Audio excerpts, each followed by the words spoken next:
Last week, Warragamba Dam breached and flooded some surrounding areas. We wanted to talk about this morning buying a flood-prone property. Is it exciting or is it risky? Stay tuned.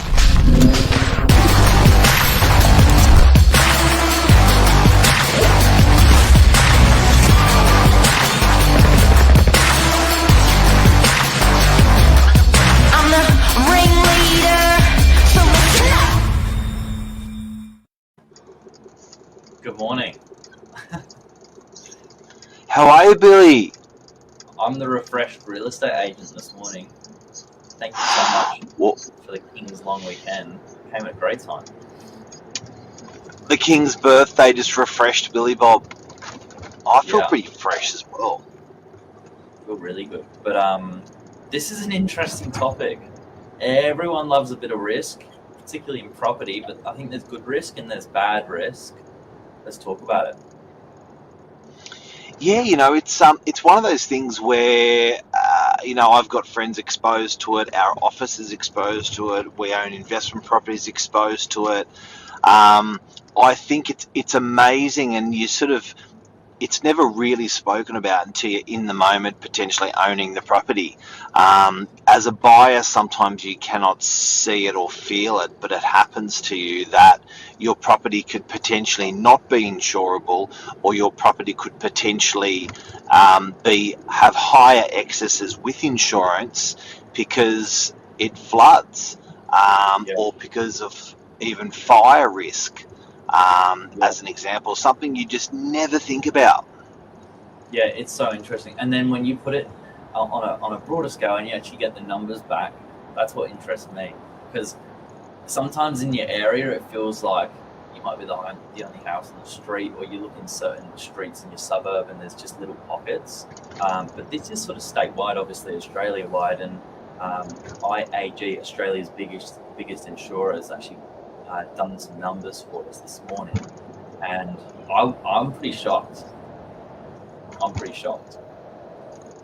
What are the numbers? 230,000 homes around the country. Majority of those are in New South Wales. Face a 1 in 20, or prone to a sort of 1 in 20 extreme weather disaster. That's a 5% risk. 1 in 20 homes in Sydney are exposed to a fire or a flood risk. Storm, I think the list goes on there, but yeah, weather related. 230,000 homes around the country. Majority were in New South Wales.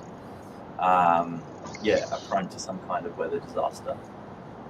Why would you buy one of those 1 of 20 homes? Would you buy them by accident and you didn't know? Would you buy them knowing and you didn't care?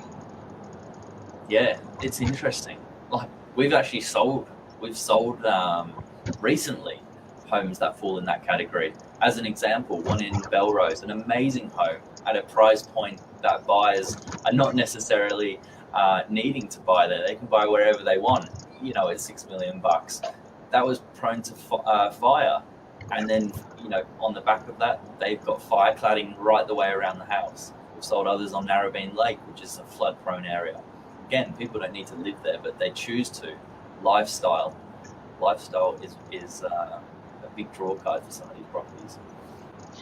Well, that was those fire curtains. I was speaking to the owner about that particular house. They spent $400,000 on these fire curtains, where almost like a cocoon, or almost like I don't know what you'd call it, like a turtle protects itself. The house basically shut itself off from potential fire. So all these shutters dropped down over the windows, and it was an enormous cost that it could actually bear the fire of fires. But yeah, people are going to some massive costs just on the back of insurance. If you do want to know from the naked eye, you can visit your local council when you're buying a property and actually ask the question. Probably more so when it's a house, because if you're going to be building, they're going to have different constraints of the product you can build with. they call it a BAL rating on a house. I think it's I can't know what BAL actually stands for. But they have different BAL ratings if you are close to fire, and that's your house being able to withstand fire. And with flood, you can actually sort of spot it if you're looking at the structures that are built in the last 10 years in that area. Yep. You will see that they are built half a metre, a metre and a half above your normal ground level. Something that really freaks people out is DY. DY's had a whole bunch of new buildings go onto the main road. Yep. Now, the law of retail, and I was just with someone the other day, Nick Salerno, I think it was, down on Stella Blue, probably the best restaurateur, the most experienced restaurateur in the whole of the northern beaches. What Nick was saying was, if you are that far above street level in retail, it will affect your business. So interesting. I was in that conversation. Right? So 1 foot above the ground, and imagine if you're a flood prone area and you've got a restaurant or cafe that's sitting 1 metre above the ground, that can actually destroy your business. So have a good long hard think about it when you're going through these areas of Sydney and when you're going to be buying. Our office, for example, is built over 1 metre off the ground, and it does work for our particular business. But I think if it was a food business relying on a lot of foot traffic, it would be a huge deterrent. But 1 in 20 people are buying in flood-prone areas. Now, you're saying the insurance has gone up in the last year. You're saying off air. Yeah, I'll show you the numbers now. But another note they added to that was no region in Australia is considered uninsurable. So I think people, when buying, it's a natural question to ask. What does the owner do for insurance? But IAG states there's no uninsurable area in Australia. So that I think that's a positive. But the numbers are staggering. Like, look at this, and you'll find this online if you go looking for it yourself. But that is insurance. Price changes quarterly. Annual 16%, movement. 16.3%. So it's gone up 16% in the last year. Insurance. Is that for flood or fire or both? I think that's extreme weather. Just extreme weather. Wow. So I think what's happened is in the last couple of years, all this extreme weather that's happened flies. And first there was the fires, then there was the floods. But I think that it's all caught up now by the looks of that increase of 16%. So people are paying. And don't forget, with strata, it's still actually related because with strata, your strata levies covers your insurance, and when you own a house, you will own home insurance, home and building insurance, as home building insurance. So you will see your policies go up that much on average. That's a whopper. There's been more of these payouts related to extreme weather. In their last sort of 12 months than ever before, and so it's a no-brainer to see them go up. No-brainer. Lots of people investing in North Queensland. Insurance premiums are a lot higher, and my guess bushfire zones are more than flood. Yeah, it's just, what I think, and where it happens is these sort of costs will compound. So if you're paying an extra 16% a year over 10 years and over 20 and 30 years, there's an enormous amount of money that passes through your hands to insurance companies for what? And if you can save that insurance just by investing in an area that has a smaller insurance policy over that 1, 3, 10 years, that can be a lot of bloody money. That's it. So, is it exciting or is it risky business?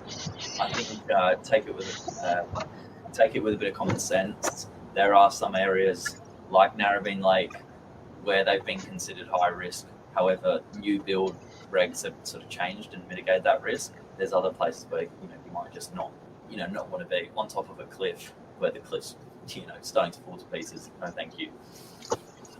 Look, I'll go exciting on this one.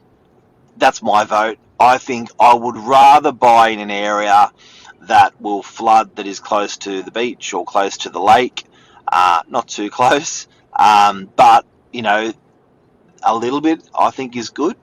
Like, don't forget, you can actually get ratings on this as well. So what is the actual risk? So for flood, you can find out what the risk is for that particular piece of land. They'll do a 1 in 5 year study, 1 in 3 year study, 1 in 25 year flood study, 1 in 100 year flood study, 1 in 300 year flood study. I've got a property in Coffs Harbour where it breached the 1 in 300. So that's almost 3 or 4 lifetimes people will not see that much water and flooding in an area. So if you want to find out how risky your property is, you can find out what the 1 in sort of 300, 100, the risk rating is by that metric. It's a good topic. I think people love it though. Huge. Lisa says we have a good day, Billy. But what are you doing today? What happens? What happens in your life today? Well, particularly in a short week, we squeezed 2 days into one, so we could be going all the way through to about 8 o'clock tonight. But we've got 6 or 7 new properties to see this morning as a sales team, and then we're jumping straight into appointments. Pretty much back to back today, prepping for a big investor night tomorrow. If you haven't reserved a seat, you've got to jump on board there. I think it's only 45 I think minutes. there's a couple more seats still available, actually, by chance, if people want to book. Awesome lineup of people. My favourite accountant in the world, my favourite mortgage broking company in the world, Shaw Financial, Theo, leader of Shaw. I reckon, favourite real estate agent, Billy Drury, Lisa Novak, Mark Novak. No, we're all going to be there. So definitely come on in, guys. It's free. It's 1 hour, and it's current. The topics that are going to be spoken about that are jammed in to that session are very fruity and very current as to what's happening in the marketplace. So I think it's a very interesting climate. Yep, drop us a message. We'll sign you up. Got to get in quicker. Only a couple of seats left, and 6:30 start. In DY. In DY, Novak HQ. Guys, have a great day. See you. Thanks, guys. Bill. Cheers. Bye.